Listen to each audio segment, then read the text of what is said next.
Hello students, हमने कल बात की थी कैम की, उसकी एप्लीकेशंस की बात करेंगे आज और उसके एडवांटेजेस की बात करेंगे।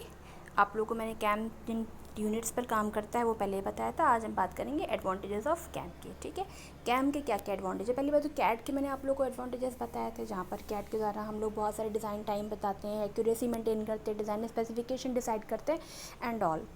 सेम चीज़ मैन्युफैक्चरिंग यूनिट में भी होती है। हमारा बहुत सारा टाइम बचता है, एक्यूरेसी मेंटेन होती है, प्रोडक्शन रेट हाई होता है, प्रोडक्टिविटी हाई होती है, हमारे जो लेबर्स हैं उनका फटीग लोड कम होता है, मशीन शटडाउन कम होता है, वर्क इन प्रोसेस कम होता है, लीड टाइम को रिड्यूस करते हैं। बहुत सारी चीज़ें हैं जिनको हम एडवांटेजेस ऑफ कैम में देखेंगे।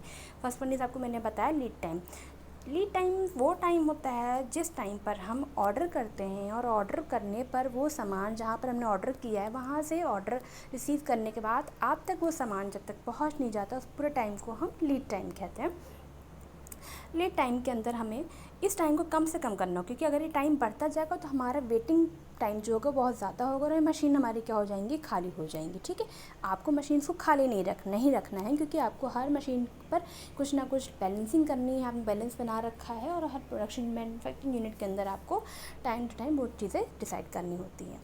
Second one is flexibility in production. Flexibility, जहाँ पर आप को क्या करना होगा, आपको अपने जो प्रोडक्शन रेट कर रहे हो वो चेंज हो जाएगा। आपको छोटा प्रोडक्ट करना है, then you can change the tool holder, you can change the tool post. But ये सारी चीज़ें मैन्युफैक्चरिंग कंप्यूटर कैम में नहीं होती, क्योंकि कैम में एक ऑटोमेटिक टूल होल्डर होता है, एक ATC होती है, जहाँ पर हम कई सारे टूल्स को वन बाई वन सिचुएट करते हैं।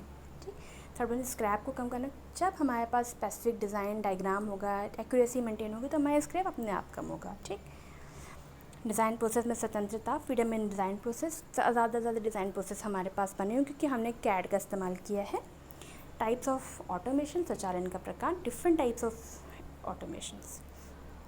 एप्लीकेशन ऑफ कैम की क्या क्या एप्लीकेशन है मैंने आपको पहले ही बताया। ऑटोमोबाइल इंडस्ट्रीज़ में, 3D मॉडलिंग में, प्लास्टिक मैन्युफैक्चरिंग यूनिट्स में एंड डिफरेंट में। And the what is the limitation of CAM, क्या क्या लिमिटेशंस हैं।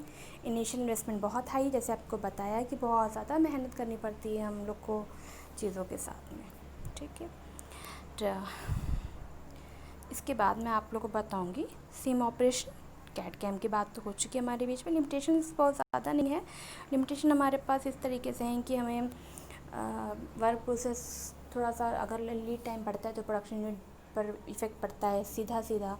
हमें बहुत स्किल्ड लेबर चाहिए होते हैं, बहुत अनस्किल्ड लेबर से यहाँ पर हम काम नहीं ले सकते हैं। मशीन शट डाउन नहीं होना चाहिए, नहीं तो हमें प्रोडक्शन रेट हाई लो होता है एंड बहुत सारी लिमिटेशंस हैं।